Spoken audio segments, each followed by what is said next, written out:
Oh yeah, I there should was hit the no record. way. Sorry, I just hit the No, record so people can hear the that's comic okay. geekery as we're talking about Secret Wars 2 and the Beyonder in his disco suit. Yeah, yeah, yeah. Well, I mean, yeah. No, no, no. I am much older than I look, Matt. But the those three for $1 comic bags I got in the early 90s, that was definitely my gateway drug into being a Yeah, those are the massive bomb. Now comics geek. the funny thing about Secret Wars 2 is when it the 84, so I wouldn't have read it in 84. I was a little too young in 84. I was probably trying to read it in 87, 88. And I Mm, remember not being able to find the actual Secret Wars 2 run, but finding all yeah. of the issues that intersected with it, even titles I didn't read, like the Avengers and stuff. Yeah, yeah, So yeah. I had read all of the stuff around it, but not the actual story. That's Which, nuts. for an 8-year-old though, or whatever I was at the time, it's kind of like, oh, whatever. That's why I have, you know? Yeah. Yeah, no, that's wild. Yeah, so this would have been say I've been reading comics since I could read. So 91 would have been the early I think was maybe 91 or 92 maybe was about the time I ran across this book in a 3 for $1 comic bag and I was just like, who are these characters? And also these are cool and I like these characters a lot. So but that was my introduction to She-Hulk, who is my favorite superhero. Oh. Um, it's also my introduction to a lot of the Marvel, or the well, a lot of the wider Marvel pantheon, but some of the X-Men characters, some of the Fantastic Four are in that run. But yeah, yeah, that original run of Secret Wars is great. That was when I started collecting comics, kind of like in earnest, like trying to focus on what I wanted to find versus, I was kind of like a bargain bin diver. Yeah, Um, I guess I actually went from the comic strips to the comic books because mm, apparently I could read when I was like age 2. My mom claims she found me nice. hiding behind a couch reading because I thought I wasn't supposed to be able to, because none of the other kids could, right? So I was like, oh, I shouldn't be able to do this. So I was like reading Nice. like the comics pages behind a couch or something in secret, which Yeah. actually I still do. I'll still go and do weird things like Go that in go secret. hide behind the couch and read comics. I'm still very likely to do that. So, I mean, that part of Nice. personality is not changed. And yeah, and then, so I remember Garfield and Bloom County. I read Yeah. Bloom County. And then, yeah, I started picking up like, probably at like used bookstores, like random comic books. Like, Mhm. in the late 80s, early 90s, I had a bunch of rando independent comics. Like Nice. super independent, like not even like, beyond Yeah. like Image hadn't started yet. So it was just like these Okay. one of my favorite comic books, which I actually read the run of 2 or 3 times, was something called Ultra Klutz, which is an Ultraman parody, but it got very metaphysical and weird as it went on. I like the art That's style a lot. Um, that's weird. and No, I've never even heard of that. it's a comic book that probably 5 people read. So there was one in the early 80s, which was like kind of like Yeah. toilet humor. Uh-huh. And kind of rough, crazy looking artwork. And then he kind of Okay. refined his style and took out some of the poop for I think it went 20, almost 30 issues maybe. So I guess for an 80s, early 90s independent run, that's pretty good. Nice. Um, but you'd get to his, he's doing it himself, right? So you'd get to Right. the editorial page and find him complaining about the industry a lot, but Mm. the stories were still good, so that's fine. So he was definitely getting a chip on his shoulder as the Rand went, and as a probably a 12-year-old by that point reading it, going, oh, okay. Yeah. Man. Let's see. I guess we will stop over in this. Oh yeah, yeah, yeah. But by the way, my first question on Daredevil was quality so far. How are you feeling? Oh, yeah. I'm very impressed with what they're doing with Born Again. It feels like a true sequel to the Netflix series. That's cool. Yeah. I mean, gosh, I knew I liked Daredevil before um before I started watching the Netflix show, but then I watched the Netflix show and Charlie Cox just made me absolutely fall in love with Daredevil. I was just like, "Oh my gosh, he is so so good. He's so good at playing like the nuance that Daredevil has, like with his, conflict about being uh someone who practices law, but also knows that the law is sometimes insufficient to Mm. actually deal out justice. But am I the person who should be dealing out justice? And that conflict of Yeah, because it I'm is the beating sort of thing. people It's to five, yeah, 6 years later, you get something a little off, and it doesn't yeah, quite work anymore. You know? yeah. But no, I feel like they've stepped right back in. It's been just a real treat to get to watch it. He's amazing. Of course, Vincent D'Onofrio back as the Kingpin, fantastic, Okay, there we go. absolutely Yeah. fantastic. No, Uh, I've never been that deep into Daredevil. Like for me, it was probably the show that really did it. But I always had like a little bit of affinity because he was the only superhero with my name. So Fair enough, fair enough. when you're 10, that Yeah. matters. It does. It does. As commonplace as the name Ashley is, I don't think there are any are there any Ashleys in this in Hmm. the See, I'm scanning my brain for another Matt or Matthew. There are some. No, that's multiple men's Jamie. Um, there's got to be another Matt in there somewhere. Oh, um Mask.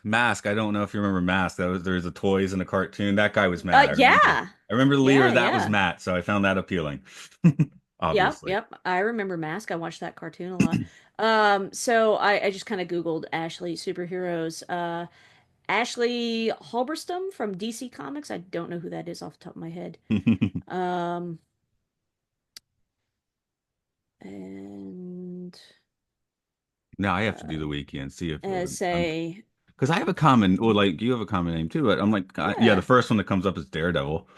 Yeah, yeah, yeah. AI, the superhero you're likely thinking of, who goes by a name that is Daredevil. It's like, yep, got Hmm. that. Then let's go beyond that. Matthew Murdock, Daredevil. Matthew Oh, so Malloy is an Omega level mutant. I don't know who Matthew Malloy is. oh, Let's click on the fandom and find out. that name is familiar. Um, there is Ashley Barrett from The Boys, which I have neither read or watched. And then of course, Ashley Williams, aka Ash Williams, aka Bruce Campbell. Ah, oh, uh, yeah, there we go. I yeah, know, I just the guy I found first appeared in Uncanny X-Men number 23 from July 2014 and died in February 2015. So I guess there's not much going on with that guy. gotcha. Doesn't look like he's returned.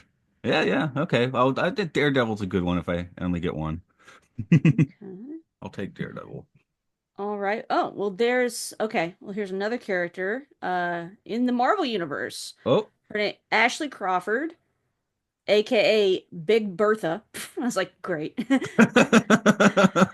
right, all Is right. that's part of the weird version of one, and I think that's one of the weird versions of the She's in Brotherhood. Great Lakes Avengers. Yep, there we go. I was gonna say the Yeah. weird version of the Brotherhood of Evil Mutants, but that's almost the same thing. Mm-hmm. Apparently Yeah. she was an internationally famous supermodel. Oh yeah. Oh yeah. Fascinating. Huh. I not at all familiar with this character. Some of the like the Avengers or Captain America and stuff, most of the time I just drop in and I buy the annual sometimes, but I never like buy the actual run. So Mm-hmm. the runs was mostly like X-Men stuff. And I had a while buying Spider-Man, I had a little while um Batman, of course, but I do remember tapping out pretty much after Chris Claremont left, because I don't know, it just got too big and unwieldy at that point for me. Mm-hmm. So I'm not, I guess, a big 90s X-Men guy. And then I remember when I basically stopped reading comics was when Hal Jordan went bad. I was Mm. like, it feels like the place quit. And then I came back and read like Grant Morrison's X-Men run and stuff. And occasionally there'll be a run of something I want to check out. But yeah. Yep, I guess we should go ahead and start doing some Twilight Zone. Completely change the Okay. subject. No segue. Sure. Yeah, no worries. Real quick though, found one more Ashley superhero. Her name is Spider Bitch. Ashley Ooh. Parker Barton, who is the daughter of she is the estranged daughter of Peter Parker slash Spider-Man's youngest daughter Tanya and Clint Barton, and the stepdaughter of Tanya's husband Ultron 8 from the, oh my gosh. I don't know anything about this character, but she's not in the 616 universe, so Oh, okay. She's in a fascinating. very Spider-Man suit. As That's Spider. cool. Wait, Wolverine's 68? That's not 616? Uh, Old Man Logan. Okay, well that's not what it was saying. Maybe she's an Old Man Logan, so I guess that's not quite the same thing. so place of origin, the Wastelands, Earth 807128 slash So I guess 21923. Old Man Logan's on a different Earth, and they just put it in Yeah, the Wolverine run. That must be what happened. fascinating. Okay, anyway, well now I know I could also be Spider Bitch. Right. Let's There we go. see. I'm putting maybe you have the prologue already, but I'm sticking it in the chat if that is Uh, thank helpful or you. not. That would be helpful. Let me tell me when you want me to start. I do a local, right? Uh, yeah, actually, yeah, there's been a few times recently I probably should. I did a podcast and he was going on about an contrition yesterday off mic too, but on podcast 1999, Mark did 80% of the Mm. episode with his microphone backwards. Oh So, no. Yeah. and I did, I had the Zoom track. So if I had had Hmm. his singular track, I guess I could have worked on it, but it's listenable. It's Yeah, yeah. Let's fine. see. Yeah, I I'm just j making sure. Oh. And the Airport 75, I just put out, I post that to Discord. I do a lot of editing there because what happened there is Hmm. Mark's mom had like a blood pressure spike. So he took her Oh, to the geez. hospital and she was fine, but they were stuck in there waiting for paperwork. And I had just done the Sure. Twilight Zone with Mike. And I'm like, wait a minute, we're doing Airport 75 an hour. You want to come along? So, Nice. so the conceit is that a flying space gorilla hit the airplane, knocked Mike into my podcast, and we communicate with Mark like he recorded his parts later, and you hear like air noise and screaming in the background of all his Oh segments. no. That's great. That's the No, idea. I recorded an episode of the Video Store podcast the other day and realized that I did not have it pulling from my Yeti. It had it pulling from the internal mic, and there was like I was trying to edit it. I was like, why does this sound like garbage? I think Zoom just Like, made a couple changes without telling anyone again. yeah. Well, the Video Store podcast is one I do by myself, so this was a problem with the operator. So, Well, I think they um, changed the option when you schedule meetings, it mhm, you used to have to manually be like video on, audio on. It mhm, seems that's now been changed, which yeah, I guess it is easier, but when yeah, if it flips your settings, then fool yeah. you once at least. All right, mic check one, two, three. Make sure I don't sound like the Swedish chef. Like the Swedish Chef. The old microphone that I used to use, sometimes, like when you plugged it in initially, I don't know if it was the drivers or what the deal was, but you had to like kind of do a check, and you sound like the Swedish chef. Unplug it, plug it in again, and then you were good. I'm like, Yeah. why? See, I think my old computer is actually physically disabled. This is my old mouse, right? And on my Ah, old laptop, which I only replaced last night, I have a nice ergonomic one, nice.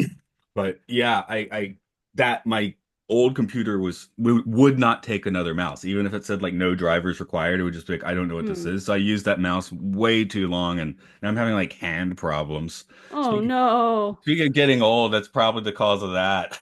Oh geez. Yeah, that doesn't look pleasant, friend. Because I think it's because that one didn't have a place for your pinky, so I'm mashing down. I also Oh. play cello, and if you think of cello, you're kind of anchoring Oh, with the bow, so I've yeah.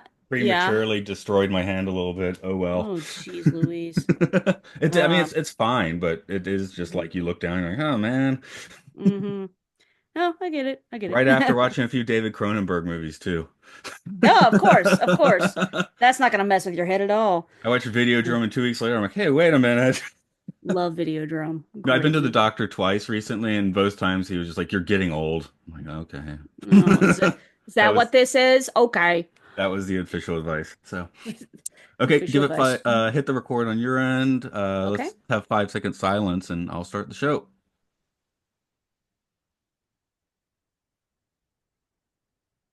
Hello, welcome to Time Enough Podcast. That's where we make stopovers and every quiet episode of the Twilight Zone, some loud ones too. This is not the quietest episode of the Twilight Zone. We can get way quieter than this, but yeah, it is Stopover in a quiet town. This is Matt here as always, coming back from Mission Log Genealogy and the Video Store Podcast. Did I get that right? Video Store Podcast. Also, We Are Starfleet and Podcast 616. Great. Ashley Thomas, I had not said your name yet, but I'm That coming is in from me. the genealogy, and I didn't want to besmirch your other podcast there. All good, brother. All You good. know, Thanks for having me back. yeah, yeah. Thanks for bopping in. I actually am kind of. You said you haven't seen much of the original show, right? No, I've seen like a handful of episodes. Oddly enough, I have watched all of Night Gallery, um, a couple of times actually. I really like Night Gallery. Okay, because Um, actually am glad that you have not spent the past 3, 4 years, whatever it's been, watching the Twilight Zone sequentially and don't know every episode because I think this is a very good episode to talk about with someone who is not intimately familiar with the Twilight Zone. Um, Yeah. as someone almost at the end of the run of the original show, this one feels very much like a greatest hits. Mm. And we'll get into that. So I'm curious how it plays if maybe you can't say this feels like this episode, this feels like this episode, this feels like this episode because I think it's really well constructed, but I am like they're doing so I'll get into it more, but yeah. Yeah, I really liked the episode. I thought it was interesting. I felt pretty good at myself that I was able to call what was happening within about 5 minutes. But that being said, I also I watch a ton of like classic sci-fi, and so this felt like a very classic sci-fi type episode where like, oh, I know what's happening, ha ha ha. But I really didn't lessen my enjoyment of it at all. I thought, wow, this is really good. We've got two good performers, you know, doing a great job. You've got some interesting clues. It just it felt like a good sci-fi short story, which I have two English degrees. I had to read a lot of, sci-fi short stories for my college work. And it felt very much in the vein of stuff like The Cold Equations or The Weapon Shop or Nightfall or something like that, where you get clues and then oh twist, there we go at the end. And Interestingly, I would I say just this is really enjoyed written it. by the least sci-fi guy of the Twilight Zone. I didn't even think to look at the writer who wrote it. Well, I have to. I'm about to do trivia, but Yeah. well, I'll say his name twice then. Earl Hamner Jr. He writes most of the hillbilly nonsense episodes, and in the '70s, he was the creator of the Waltons. So he's like not quite as sci-fi edged as someone like Wow. Charles Beaumont or your Right. Matheson's. So Right. or Right. Serling himself, right? So it's kind Right. of interesting that he wrote this, and maybe Okay. that did help make it feel different enough to be good because like I said, what's actually in the episode, like I'll go down the list after trivia and stuff, but and it's Yeah. not so much a complaint as a that's interesting. Yeah. Yeah. Yeah. Fascinating. Okay. All I right. guess I should just do the trivia before I start keep alluding to it, but You go right ahead, brother. original air date was April 24th, 1964. I just said everything I'm about to say. Script is by Earl Hamner Jr. As we've tracked him on the show, he typically opts for hillbilly nonsense and would go on to create the Waltons. Okay, I wrote nonsense there and I said madness a minute ago. Ron Winston directed. He has a surprisingly small number of TV directing credits, like around 20 or under. It was weird. Though two of them are for other notable episodes of The Twilight Zone. The monsters are due on Maple Street and The Big Tall Wish.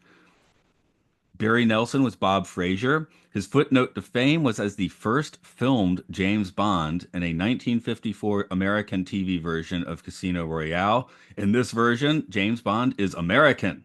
It predated Dr. No by 8 years. So I don't know if Wow. you can track this guy being a James Bond or not, but I can maybe see it. Yeah. yeah, especially 10 years earlier, I guess. Sure. I actually looked up his age at one point because oh yeah, Serling refers to him as young New Yorkers. I was like, he looks at least my age. Come on. So because I Yeah, was I kept thinking about that. It's like, young had different definitions back then. and I checked it out, and yeah, I'm currently 46, and he was 47. So I'm like, yeah, okay. I mean, I'm not calling myself old yet, but I don't Mm-hmm. know if I can go with young. So, uh, Mm-hmm. but she was the actor. Well, I'll just keep reading here. Millie Frazier is played by Nancy Malone. She was 28. So that although now you're like that's a 20-year age difference between those two. I wouldn't have thought that he was that old either. So, I mean, Yeah, I guess maybe he he was a just, pretty good 47. yeah, yeah. I mean, I would have thought maybe 30s or something, but Yeah. I would have thought she was older too. But then again, people looked older back then than they actually are. Yeah. Uh, but yes, Millie Frazier is played by Nancy Malone. She did the TV guest star rounds in the 60s, but then got more behind the scenes in the 70s. In fact, she was one of the producers behind the series The Bionic Woman. Wow. The alien girl was Denise Lin. As far as I can tell, this is her only credit. On IMDb, it's the only credit. So I just hope she's been weaponizing this appearance at cocktail parties for the past several decades, you know? I Hey, I was in the mean, Twilight what Zone. else you gonna do? I was in the Twilight Zone when I was 6. Yeah. I was like, weird. I have a longer IMDb. Thanks BC for some of that, Yeah, but yeah, me too. but yeah, I was like, huh, I have a much longer thing than this Twilight Zone girl. Interesting. Uh, if you could go ahead and give us Rod's opening narration. Absolutely. Just a quick note though, I was taking a glance at Barry Nelson's IMDb. He is Ullman in The Shining, the guy who hires Jack Nicholson Oh yeah, to yeah, yeah. be the caretaker. I'm like, ooh, okay, okay. I know I've been told that trivia before, so. Yeah. All right. Well, let's get started. Bob and Millie Fraser, average young New Yorkers who attended a party in the country last night and on the way home took a detour. Most of us on waking in the morning know exactly where we are. The rooster or the alarm clock brings us out of sleep into the familiar sights, sounds, aromas of home and the comfort of a routine day ahead. Not so with our young friends. This will be a day like none they've ever they've This will be a day like none they've ever spent, and they'll spend it in the Twilight Zone. All right. How often do you wake up and not quite realize where you are? Only when I'm like traveling sometimes, or I'm, visiting family or a friend that lives elsewhere. Occasionally, I'll wake up and be like, "Oh wait, no, I'm not in my room." But it doesn't happen that often. Okay. I actually had that happen Monday morning before I watched this episode in my normal room. So I was like, ah, Okay. interesting. That just, obviously it's one of those weird synchronicities. You're like, huh, that's funny. I mean, Mm. doesn't really mean anything, but just, huh, that's funny. Mm. Yeah, I can't say that I've ever had that happen at home. It took us when we bought our house a few years ago. It took me a few nights sleeping in our new house, being like, "Oh wait, where am I?" Okay, so Now the most fun is the not a waking dream, but a waking up dream. This was about 10 years mm, ago. The whole family was staying at like the traditional family house. There's like, four big hmm tatami room, blah blah blah. Um, but I woke up, got up, went to breakfast, started having breakfast, woke up again. Got up, mm. went to the tea room, started having breakfast, woke up again. It happened, it was like two loops. I mean, that was pretty Twilight Jeez Zony. Louise. Yeah, I think I've only had like a double dream like one time. Yeah. But man, that that gets disorienting. If I wake up like in the middle of a dream, I just feel like I got hit by a truck. You can go Like back, if a I little mental try, discipline. I guess I'm good at that little bit. So yeah, I could go back in once, a lot of time. it always takes me a while to go back to sleep if I wake up like in the middle of the night um, or if I wake up in the middle of a dream or something and want to try to get back to sleep. Sometimes it takes me, longer than I would like. Now, the Frasers was it? Yeah, Yes. Frasers. Yeah, I want to say Frasier, like Kelsey Grammer. Mm. But yeah, they wake up in the same bed making weird moaning noises, and I'm like, oh, you couldn't have done that in 1959 Twilight Zone. I think I was just thinking, oh, it's interesting to track how censors have relaxed from 1959 to 1964, which maybe you know more about because that's kind of your wheelhouse. Well, so the first married couple to be shown in bed together on primetime TV is the Flintstones. Wow. Um, yeah, so I'm just like, when did the Flintstones premiere? 61, 1960. 62. Okay. Yeah, 1960. So I'm like, what? I was like, this can't be, before the Flintstones, can it? And they're like, no, it was after. I was very shocked by that. I thought that Well, was fascinating. Flintstones is another one of those like starts in black and white, then goes to color. Like Lost in Yes. Space or Gilligan's Island. And I was just saying a day or two ago, possibly on a podcast, that as a kid I would avoid the first seasons of like Gilligan's Island and Lost in Space because I like it's not in color. I want to see the nice happy colors. But the first Mm. season of the shows in both cases are probably the best. Although I don't know, is anyone watching Gilligan's Island for the quality? I can't say I've ever watched an entire episode. I have probably seen all of the Flintstones at some point, but not in sequential order. I Yeah. notice the difference between Mel Blanc, Barney Rubble, and Dawes Butler, Bonnie Rubble. Oh, okay. You're okay. So, I was more of a yeah, Jetsons guy, but that's because I'm a I like the sci-fi guy. Jetsons too. Watch that as well. I mean, the Jetsons kind of got a revival in the '80s anyway. So, you know, We Uniblab. and over at the Films and Filth podcast, we had a good time watching the Flintstones Viva Rock Vegas. So I'll give a prop to that movie.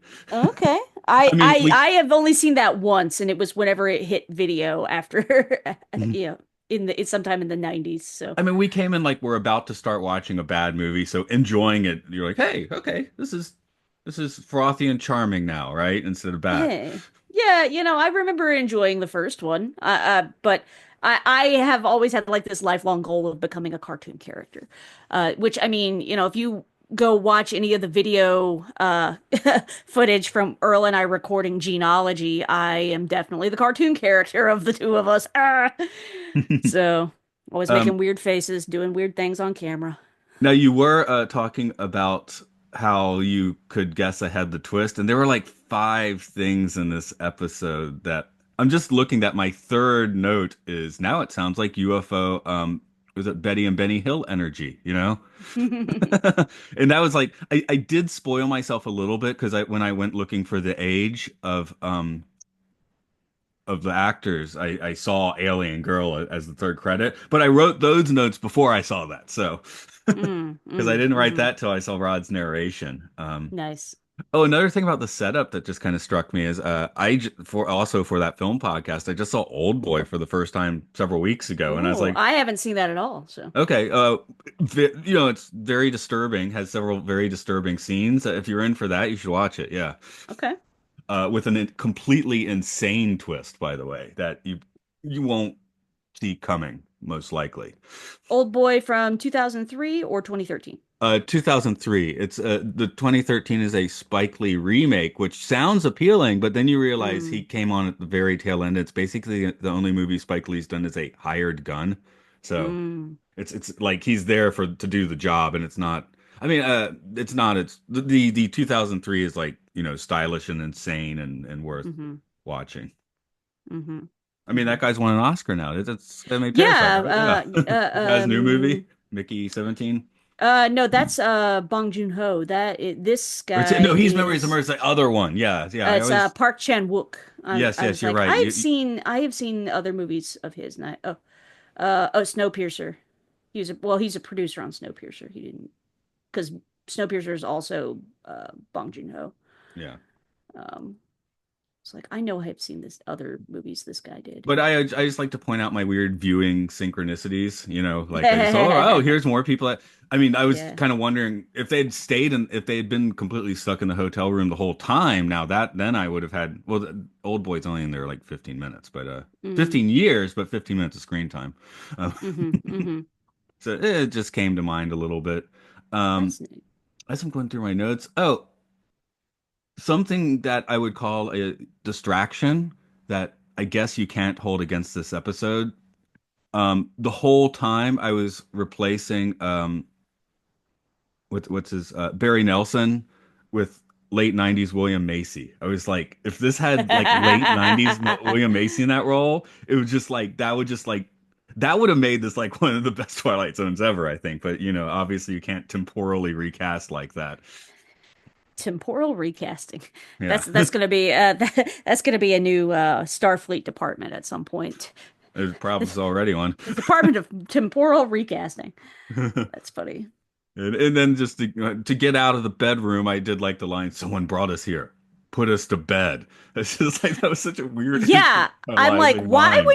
why would this be your assumption? Like, They brought us here and they put us to bed. That's why we're waking up here. right, right. I mean, at least they left you in your clothes. They didn't strip you or anything. That would have been awkward. Uh, But yeah, waking up in a strange house, you're wearing your clothes you wore last night. I mean, it's one thing to, you had a few the night before, you wake up in the clothes you were wearing last night, but you're somewhere else and somebody's tucked you in. That's odd. And then he's like, I bet there's bacon and a pile of scrambled eggs waiting for us downstairs. Like, why would you Why? think that? You are in a strange house.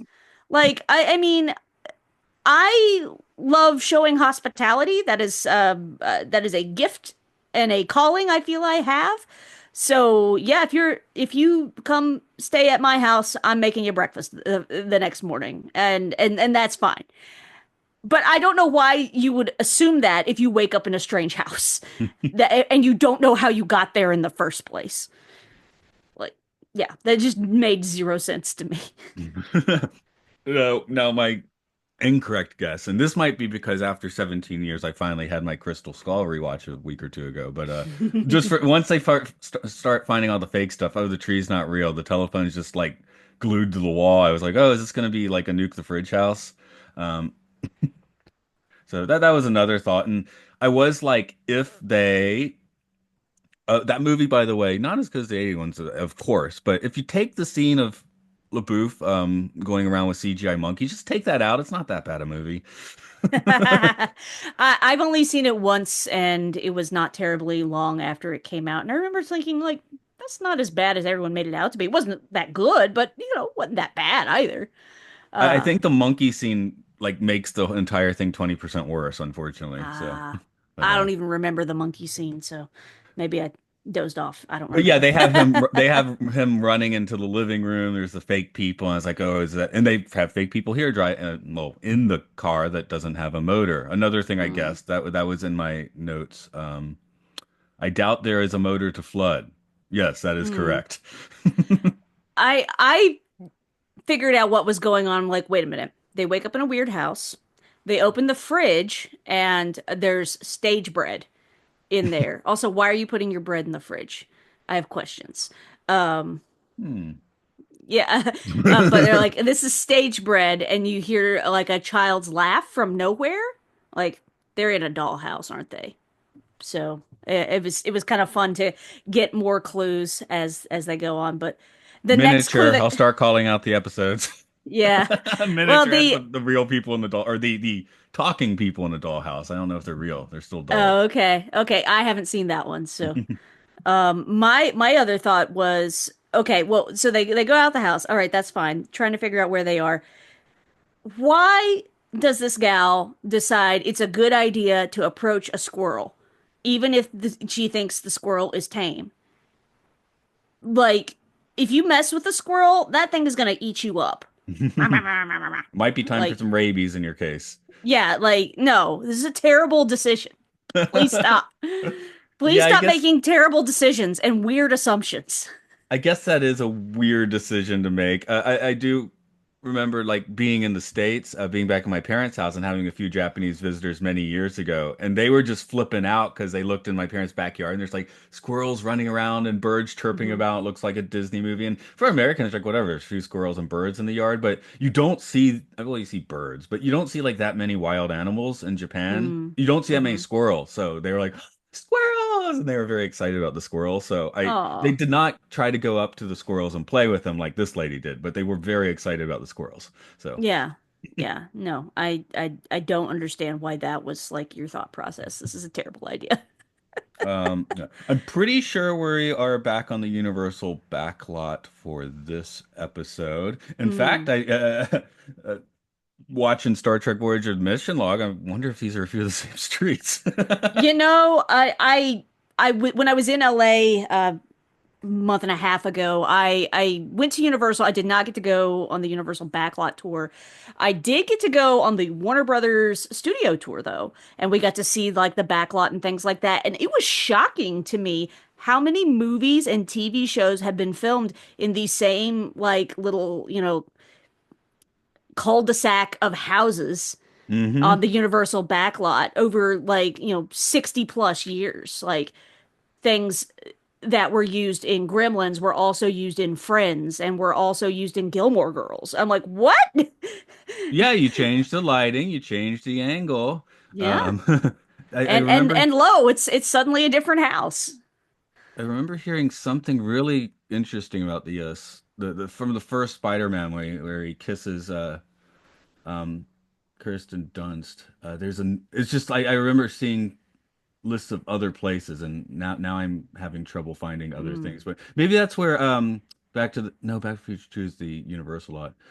Shouldn't have brought it up. Anyway, there are Anyway, things I cannot find live on air where you can find like, oh, here are many things filmed in the same place, and you're like, no, they hmm aren't.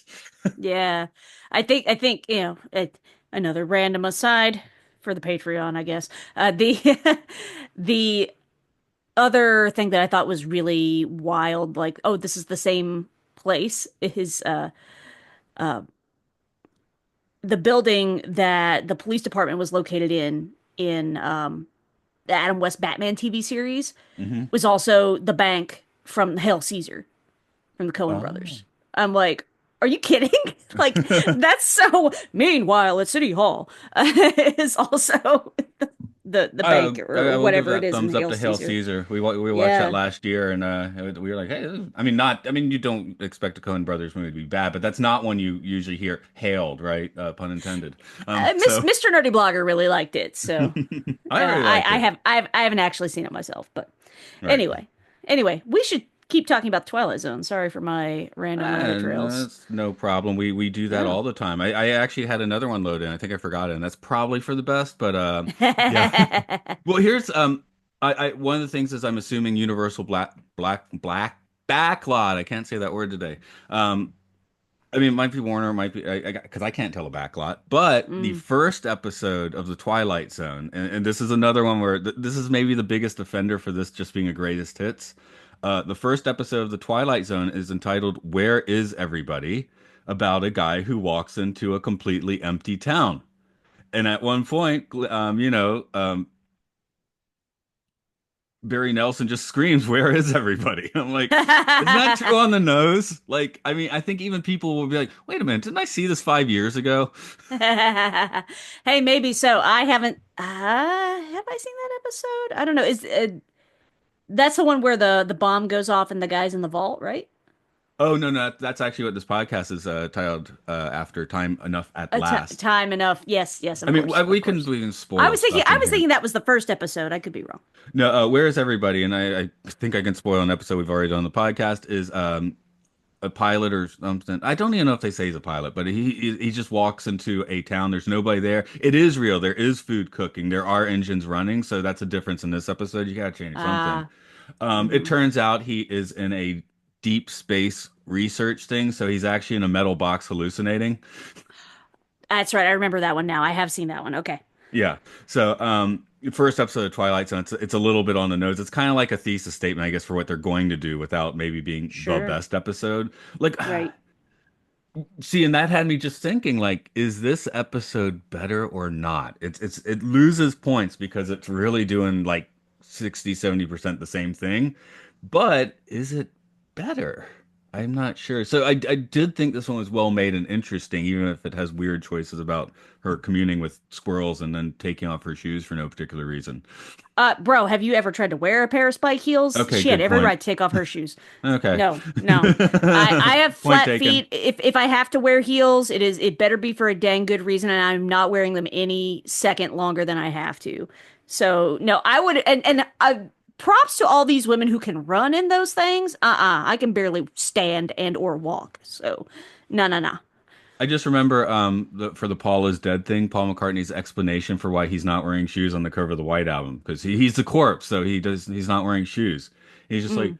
well, it was August or whatever, and it was hot that day, so I took off my sandals. I'm like, and then you walked on pavement, Yeah, I'd say asphalt. you burn your feet. Yeah, so that explanation is like, I just have more questions. Yeah, same. I mean, I don't think Paul is dead, but I do like reading all the reasons that he is. I find those fun. I mean, I was about to say that's a conspiracy that anybody could enjoy, but I hmm do remember a site that I visited 5-10 years ago. I just about Paul is dead, and I won't even name it. But it had to like come back 5 years. Oh, I want to read some weird facts about why Paul McCartney's dead. Still has like the whole Sergeant Pepper's thing, and then the top 20 articles, and I quit after that, were all just like anti-Semitic rants that had nothing to do with the Beatles. I was like, whoa, this went dark. Oh, okay. No, this is one of I those sites we're gonna block. yeah, like I just came here to find out why the Revolver lyrics say Paul McCartney's dead. Oh, So you can find that at other places. That stuff's all over the place. So yeah, yeah, yeah. No need to visit nasty sites. yeah, yeah. I've actually forgotten the address anyway. So that because when Eh, I even that was like 4 years ago. So it was like best 10 years forgotten. ago when I was into it. Um, let's see. Oh, here's one I thought of another later film. So this one would not be a greatest hits, but I was definitely getting a Beetlejuice vibe for a while because they were saying "Are we dead?" Right, and they're walking around in a small town Ah, wearing nice. kind Good, of good old school catch. clothes. So Well, nobody handed them a handbook for the recently deceased, so I guess they're not dead. But well, that's a good connection. I hadn't thought about they that. they need a handbook for the recently abducted, don't they? They sure do. Better call Kate McKinnon. Yep.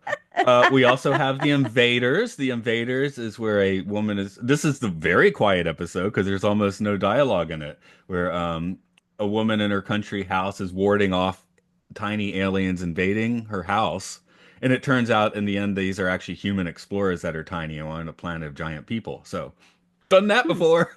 Again, that's a different brew. I get it, but that's what Hmm. I'm just saying. Like, it's hard in season five watching it sequentially. Just here's a bit of miniature. Here's a bit of Where's everybody? Here's a bit of that one. There's one other one that was definitely on my mind, but maybe you'll come back later. Oh, the little people was it? That's where the astronauts land on a planet that seems desolate, and they just find a tiny civilization. One guy basically decides to become their god. Mm. Which and then the other astronaut takes off, and then the people like invent nukes and attack him or something like that. As you do. Yes, as you would. Yeah, you got to destroy your gods at some point. Mm. So yeah, we do just again. That's why this one's kind of fascinating for me. I'm like, it is really good, but just almost everything here we've done in the Twilight Zone. So um, To me, that actually makes it more fascinating. Just to have that kind of this greatest hits amalgamation sort of thing. I I wrote my master's thesis on adaptation and the $5 word is like intertextuality and medieval storytelling. So like stories that borrow from other stories. I I think that kind of stuff is actually really fascinating because especially now where everything is a sequel or a reboot or based on a previously existing property. So I think it's fascinating to see how if you're pulling from other source material, what are you doing to change and or make that your own while still keeping like at the heart of the story. And I think here we've got what Tolkien would call the cauldron of story, where you're getting bits and bobs from other Twilight Zone stories, and yet doing something similar and yet different at the same time. Also, I'm wondering if I can, and again, I'm not quite criticizing. I'm just like you said, it's fascinating, and I'm Hmm. thinking we're Trekkies, so I was thinking some recent Treks. I guess you kind of do that near the end of a serialized or episodic as opposed to an anthology thing. Like Hmm. the next to the last Lower Decks episode is basically kind of a here is Star Trek's greatest hits for you, and it was great, and everyone loved it. Oh, I don't know if Hmm. everyone loved it. I loved it. Uh, I loved it, well, because I didn't feel like it was Star Trek's greatest hits, though. I think we were pulling characters from a lot of different shows, and I'm like, wow, I never thought I'd see these two characters from completely different timelines all together in one thing, and yet here we are, and that's awesome. But like Uh, this episode, it's like, oh, here's this from this bit of Trek, here's this from this part of Trek, and then this episode, sure, here's this okay. from this part of the zone. And then I was gonna say Picard, which I drank the Kool-Aid and loved the end of season three, but that was very much like, okay, here's what you want. Goodbye, have fun. Oh, I have very different thoughts on that, but that we'll save that for a different I podcast, or we'll face be here I all night. face I face palmed when the actual villain showed up. I did face palm, but then I just got over it and enjoyed it. So I Yeah. was able to do that. If you can't, I understand. But they were serving my flavor of Kool-Aid otherwise. So I was like, okay, I No, think. no, and that's fine. If you enjoy it, more power to you. I was like, really? But in the Yeah, let's 60s, boldly go, not cowardly rehash. But yeah, that's in the 60s where things are very episodic and where this show mm, is anthology, right? It's maybe sure. that's why it stands out because in a narratively not consistent, narratively together show, it makes sense. And here, I mean, I guess it's just it's weird seeing something like that in 1964 because the aforementioned Lost in Space or Gilligan's Island, they couldn't really do that, you know? Right. Right.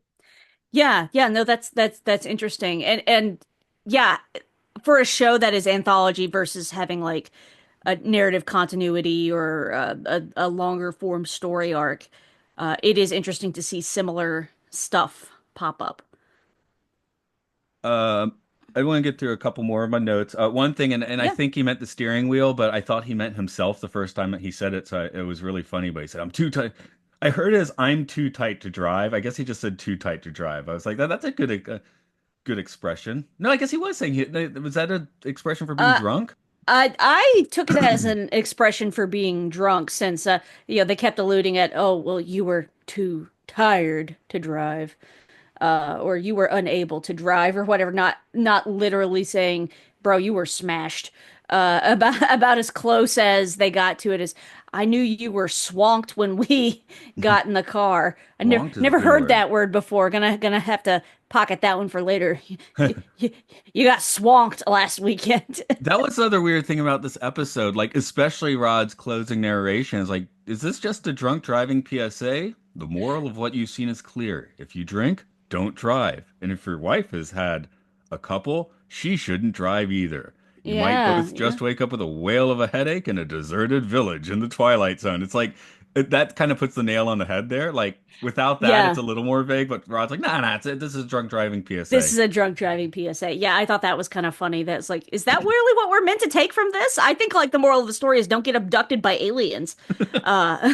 Well, Which, again, back to Barney and Benny Hill. I'm like, I mean, that happened around this time. Barney and Benny Hill are 62 or something. So that must have mm, been an inspiration. Let's have a mm. check at what date that was exactly. Barney and Betty Hill. I'm saying Benny Hill. Oh, I was like, Benny, I haven't seen any of that. So, Yeah, but it was anyway, the story is from 1961, so that could have mm, very much been on their mind. I don't think that they were supposed to be drunk when they were had their alien encounter, but mm, or maybe they just didn't tell anyone. I don't know. Um, but yeah, I just thought that was kind of we had the seventh is made up of phantoms earlier this season, which turned out to be a history lesson about the Little Bighorn. So mm. it wasn't a bad episode. It's good, but it's just like, wait a minute, they just secretly did a history lesson. That's kind of weird. So there are these kind of like weird stealth episodes this season. Hey, I like a good stealth episode. I think that's fun. Occurrence at Owl Creek Bridge. That's the one where they just took an art film from France and put it on the Twilight Zone. So I guess that's a little different. But yeah, we do just have these weird outlier episodes. A couple one-off writers show up this season, which doesn't happen as much in earlier seasons. So I guess they were maybe just experimenting around a little bit, even though the show ends here. Hmm. Yeah. I have to wonder because I grew up watching a fair amount of the Waltons with my folks. Like, and I always remember, and while I can't remember really any plots of the Waltons other than, them all saying goodnight at the end, that's the only thing I remember.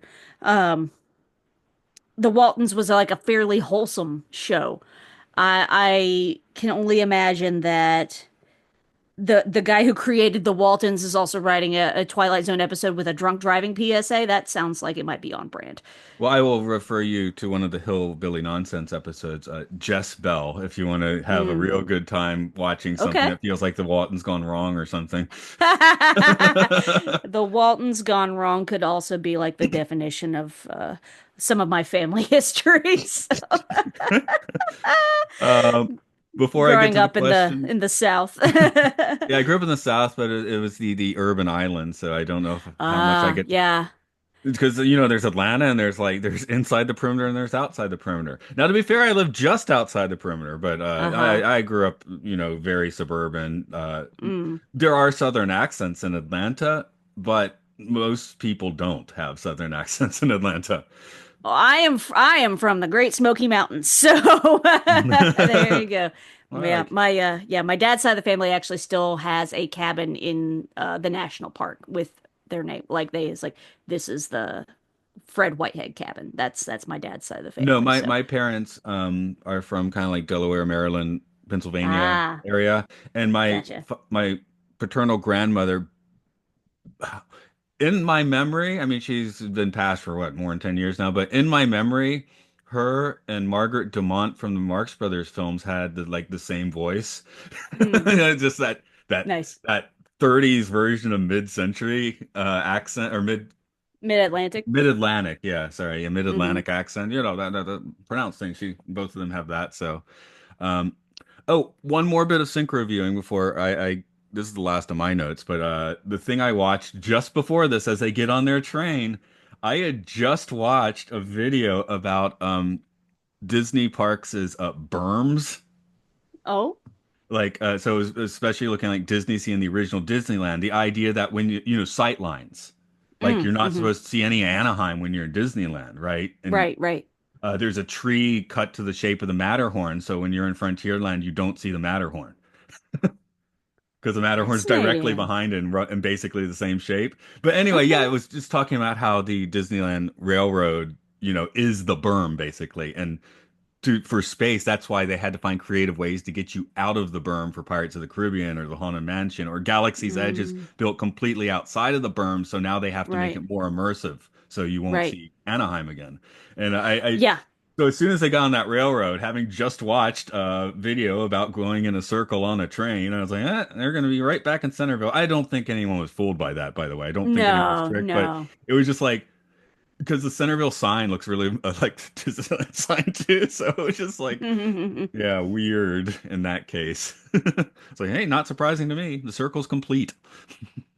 That's It's fun. moving, probably in a circle. Do you have Yep. any other big notes you want to throw out or observations? Let's take a look.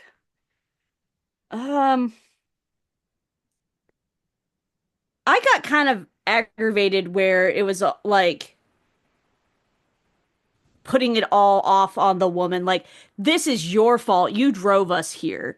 Like, and that kept coming up that he was blaming her. It's like, bro, you were drunk off your ass and had to sleep in the back seat. Like, don't give me that crap. So I just got annoyed with that. I mean, sure, we can blame it on being what, 64?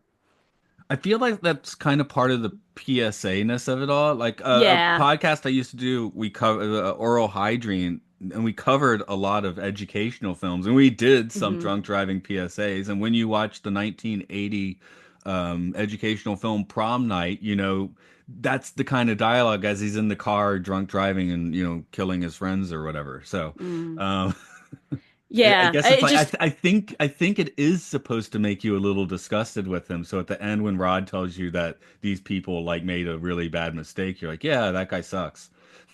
Yeah, that guy sucks. Also, she's had too many, and they should have just called a cab, whatever.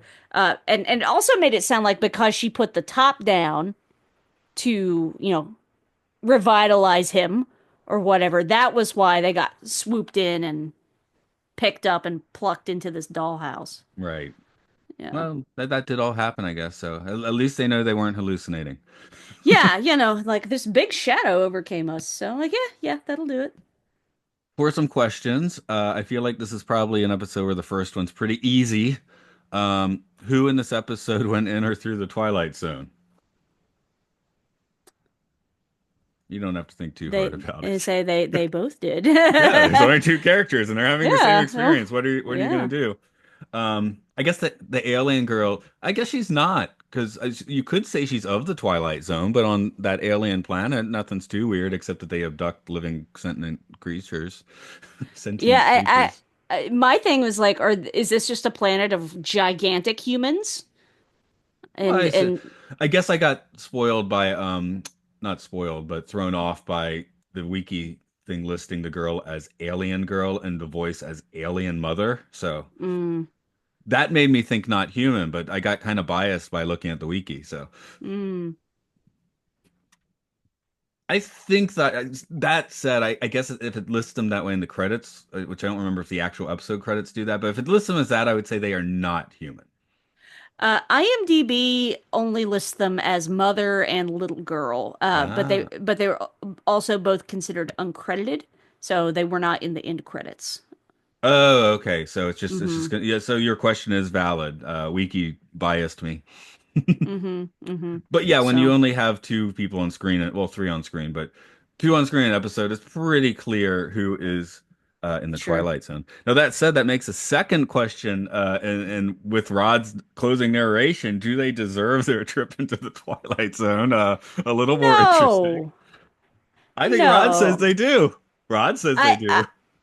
I think maybe they were pressured to put an anti-drinking or PSA into the Twilight Zone or something by the studio, but I feel like their drinking had absolutely nothing to do with this alien reaching down and plucking them out of their car and plopping them into his kids, you know, dollhouse, tree, railroad playset nonsense. Like that, there's no cause and effect there.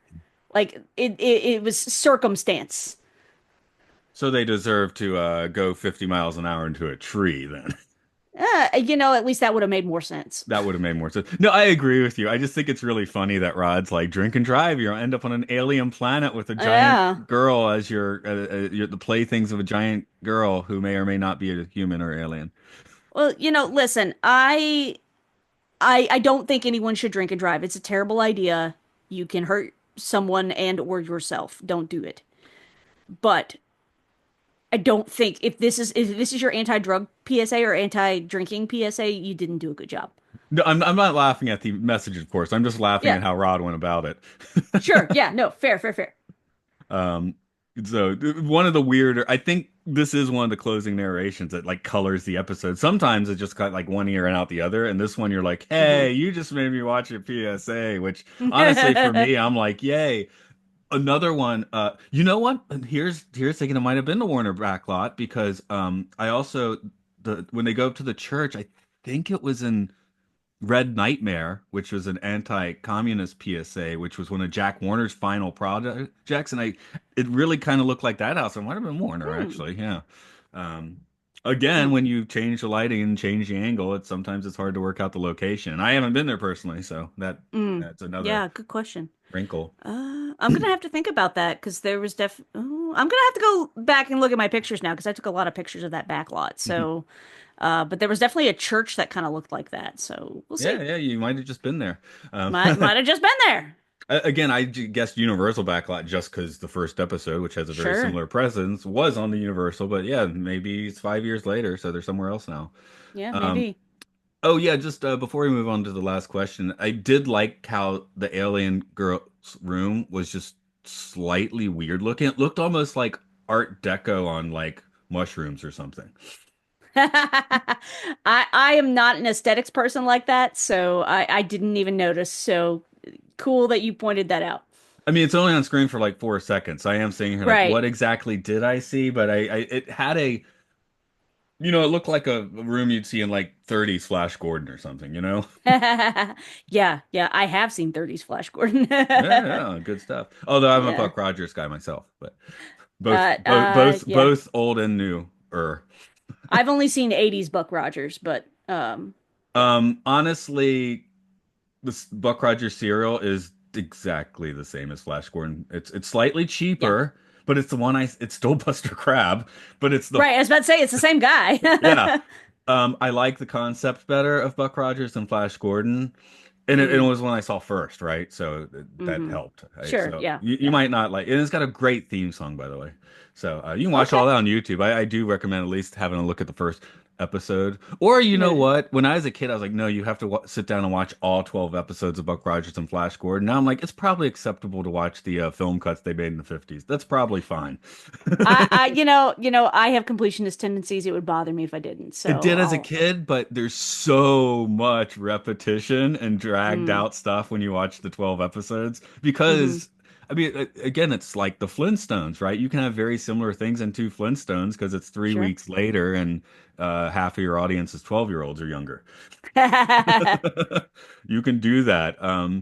Mark, who was, I guess, in the previous episode, I don't know, he's been around here recently, and he was Hmm. like talking about his hatred for Scooby-Doo because it's the most formulaic show ever. Oh, I Oh, had a little bit oh, of a, yeah, I also went, consider my oh, pearls clutched. oh. Yeah, yeah, I was I clutching love pearls, all that. Scooby-Doo. Well, that said, do I really want to sit around watching old Scooby-Doo cartoons now? Probably not. I don't Oh, know. I I haven't done it do. for, And okay. I do it often. So I'd it's probably, it's like comfort food for me though. I love it. I've seen probably almost every iteration of Scooby-Doo, every single episode, with the exception of like the couple of the newest ones. But yeah, all the classic ones, yeah, I've seen every single episode multiple times and I see, love them all. I'd probably at the well here I've never seen the live action ones with Matthew Lillard as Shaggy, so I would probably go watch those. Also, I think it would be made better because he's had some really good roles since he did that. Uh, Hmm. I recently rewatched Twin Peaks: The Return. Watch that, then watch Oh my Scooby-Doo. gosh, That should be fun. he's insane in that. I loved it. But no, Matthew Lillard is easily the best part of the live action Scooby-Doo movies. I saw the first one in the theater and didn't enjoy it as much as I thought I would, which was very disappointing to me as a Scooby-Doo fan. And then I finally watched the second one like on cable or something a couple years after it aired, and I was like, oh, I like the second one a lot better. But James Gunn did those. Um, The guy who quick, does Guardians of the Galaxy movies. quick So, aside, when you said he was the MVP or whatever, I thought you were about to say of Twin Peaks: The Return, and it's like he was great, but he's not the MVP of that. oh, That's what's his name? Wally Brando, Michael Sarah. And then I was like, oh what? That was yeah. one scene. I just called him the MPV. That's crazy. You called him the MPV. MPV. I call him the MPV. That's right. No, just my knee jerk to Lillard was great, but he can't be the best role on that. And it's like that's of Mhm. course Wally Brand. I'm like, that was my reaction. I'm like, that's insane. I guess I really do like that Oh, part.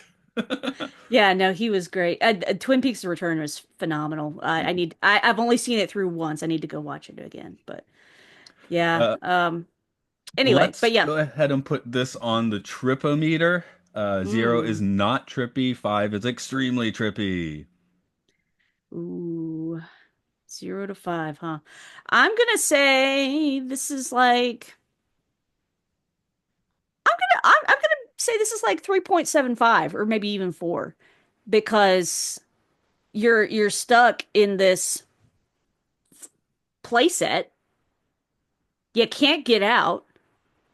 And also, I'm just now considering this. She got to feed her humans somehow because she calls them their pets. It's not feeding time yet. Yeah, I mean they can't survive on stage bread Fake and grass. fake grass, stage succotash. Uh, yeah, it's a whole thing. Though I will say props to making the playset, for want of better terminology, uh, very interactive for uh, Bob and Millie. The church bell rings. That's hard to do in a tiny playset. I thought that was cool. But no working car. You got a working train set though, so you can go in circles around the train all around Centerville. Um, One thing where you'd be like, it seems weird, and I'm actually trying to find an image, but I'll probably have to do that off air for you. But Andrew, who's on a lot of episodes of the show, when we were kids, his father had built a massive train set, built a Hmm. massive train set in the basement, right? Yeah, like like like I could easily see these people being on this train set, like because you're like, oh, yeah. that's weird, that's realistic, but yeah, I mean, people do this, it was probably God, it was like 5 feet by 3 feet, or that maybe that's too small. It was really N- big, like, and we used My it as a filming prop, which was Oh kind of wow, with that's our so cool. cam VHS camcorders. So that's why I was trying. I know he put something on YouTube, and I was trying to find an image, but I'll have to work a bit to find that one. But yeah, Mm. I was like, so that part, I was like, oh, okay, I guess that's realistic. Little girls playing on a giant set. I'm Yeah, a giant train set yeah. or whatever. I was actually willing to go along with that. I basically agree with your four. I mean, I could agree with your 3.75 too, but I was thinking four because for Hmm. the reasons you said, it is pretty trippy. Discovering everything is fake, that's trippy. The greatest hits concept keeps me from going any higher. And I feel like if I go higher on the Twilight Zone, you gotta give me some weird visual effect, which you Hmm. could say the fake stuff is a cool visual effect, and it is, but I'm talking like some in camera or post trickery. I want the in camera trickery, really. That's the best for Hmm. me. But Hmm. like I mean, a few weeks ago we saw someone disintegrate and then their skull split. That was great. Right.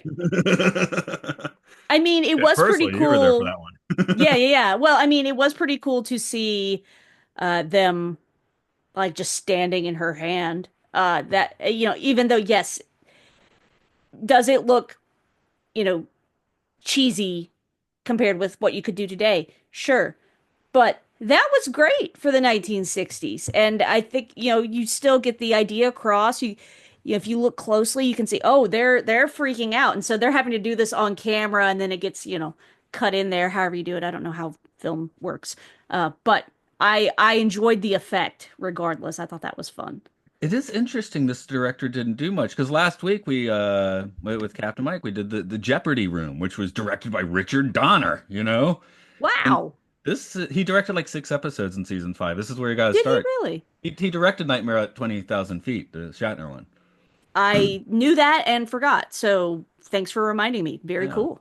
And next week is the Encounter, and yeah, he didn't direct that one. Okay, just checking if Mm. he was getting all the Trek guys earlier or whatnot.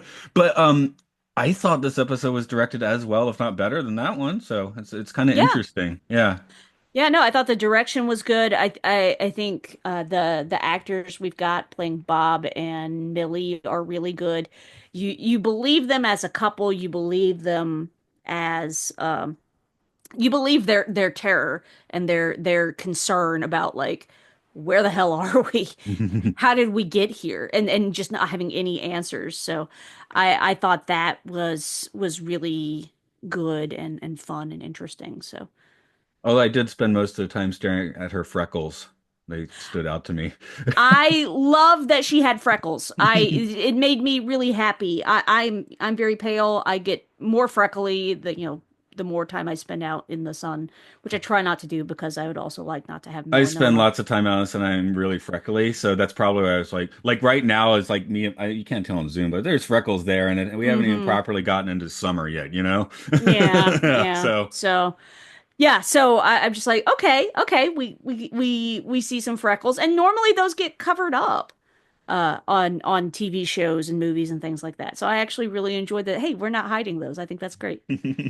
but It's yeah, a normal human thing. Calm down. only thing is I did feel like Austin Powers looking at the mole, the mole on Fred Savage's Oh, face or whatever. Like I didn't even notice. I was looking at freckles like that basically. So Mm. there are so many, and again, it's a little bit of it's on me for being a freckly person myself, so that's Mm. why. I got him too. It's okay. Um, Uh, yeah. well, guess we will close this one down. Since we're on the tail end, I guess give people a reminder to where they can hear you podcast as hard as I do, basically. So where are you at? Yeah, yeah, yeah. So, folks, if you want to connect with me, I am on Facebook, Blue Sky. Those are pretty much the main places you can connect with me on social media at the Nerdy Blogger. You can read my words on my blog, nerdyblogging.wordpress.com. You can also read my words on fangirlish.com, where I write about film and television, mostly Star Trek. You can hear me on a few different places. Mission Log Genealogy on the Roddenberry Podcast Network, where Earl Green and I talk all things Gene Roddenberry pre-Star Trek TV writing, kind of searching his early work for morals, meanings, messages that would eventually make their way into Star Trek. You can hear me on We Are Starfleet, which is a Star Trek Strange New Worlds podcast. We cover some other things too. I think this will maybe when does this air, Matt? Oh, you're quizzing me. Dun, dun, dun, dun.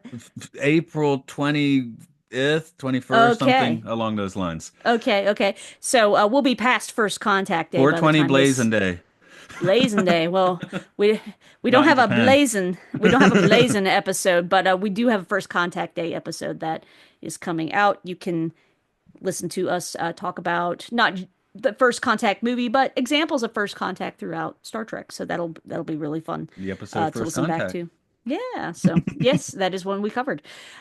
You can also hear me on podcast 616. That is podcast dash 616, talking all things Marvel and MCU. We're currently in our Daredevil Born Again coverage. This should drop by the time about the time this our last episode for Daredevil Born Again should drop about the time this airs. So that'll be good. Both of those podcasts are on the Film Stories podcast network.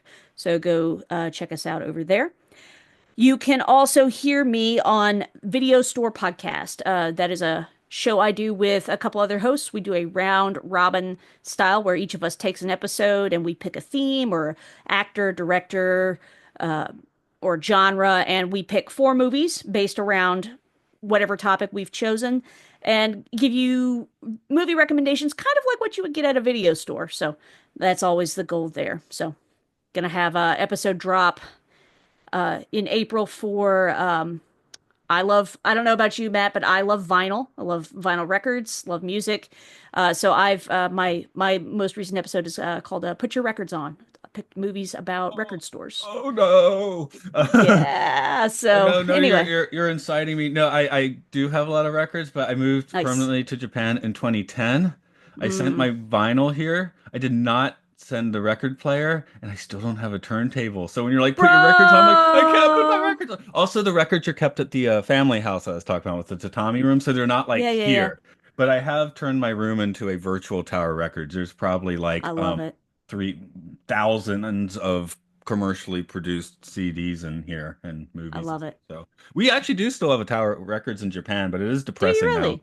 Yeah, I met Oh, my friend in Tokyo a few weeks ago. We went to Ikebukuro, which used to be two or three floors, and now it's just like one smaller store. A lot of it's J-pop. The Western music section is like now like a Kmart from 1995, which is kind of depressing because it used to be Tower Records, you know? Their classical section was still okay, but because people do still buy classical music, I think. mm, But sure. Yeah. yeah. Um The image of a Kmart from 1995 is kind of glorious, though. So enjoy that, my friend. right. Can't get that over here.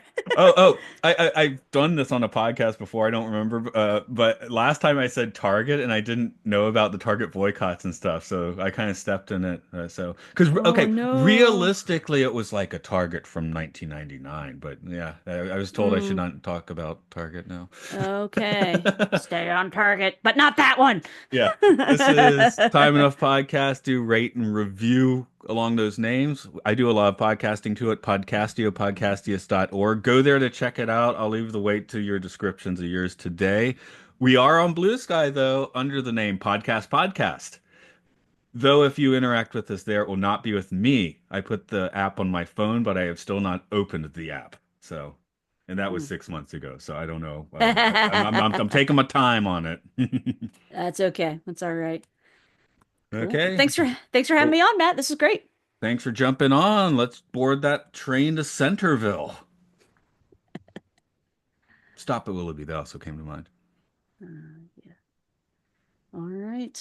Okay, that you can Cool. stop if you want there. That was just my final word because that was the other episode that I think I maybe I didn't need it. It's not that much like Willoughby, but it's another train episode, so it's a Mm-hmm. good one just to Mm-hmm. shout out at the end. I will hit the All good. recording. Goodbye to all the Patreon folks.